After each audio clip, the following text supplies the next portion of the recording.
शेर कैसे बना माँ दुर्गा का वाहन। शेर के माँ दुर्गा का वाहन बनने की कहानी तब शुरू होती है जब देवी पार्वती घोर तपस्या करके भगवान शिव को प्राप्त करने के रूप में पाने की कोशिश कर रही थी।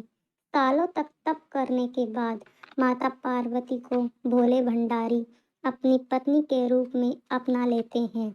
इसी बीच तपस्या की वजह से माँ पार्वती का रंग काफी काला पड़ गया था। एक दिन ऐसे ही बातचीत के दौरान भगवान शिव ने माँ पार्वती को काली कह देते हैं।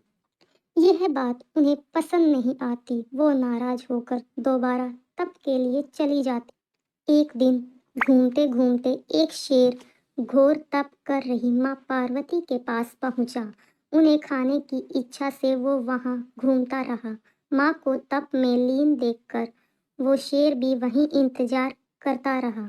देवी का इंतजार करते करते सालों बीत गए। शेर माँ पार्वती के तेज की वजह से उनके पास नहीं पहुंच पाता था।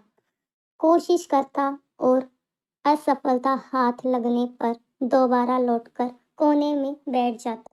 होते होते कई साल बीत गए। माँ के तप के खुश होकर भगवान शिव प्रकट हुए और माँ से मन चाहा वर मांगने को कहा। देवी अपना गोरा रंग वापस चाहती है। भगवान ने आशीर्वाद दिया और वहां से चले गए।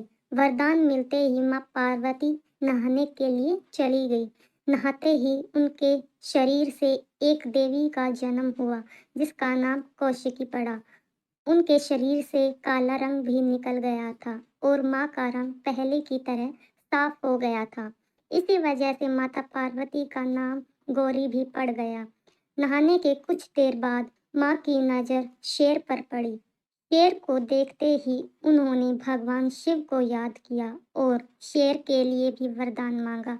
माता पार्वती ने भगवान से कहा, हे नाथ, यह शेर सालों से मुझे भोजन के रूप में ग्रहण करने के लिए इंतजार कर रहा था। मेरे पूरे तप के दौरान यह यही था। जितना तप मैंने किया है उतनी ही तपस्या इसने भी की है। इसी वजह से अब वरदान के रूप में इस शेर को मेरी सवारी बना दीजिए। भगवान ने प्रसन्न होकर उनकी बात मान ली और शेर को उनकी सवारी बना दिया। आशीर्वाद मिलने के बाद माता शेर पर सवार हो गई और तभी से उनका नाम माता शेरों वाली दुर्गा पड़ गया।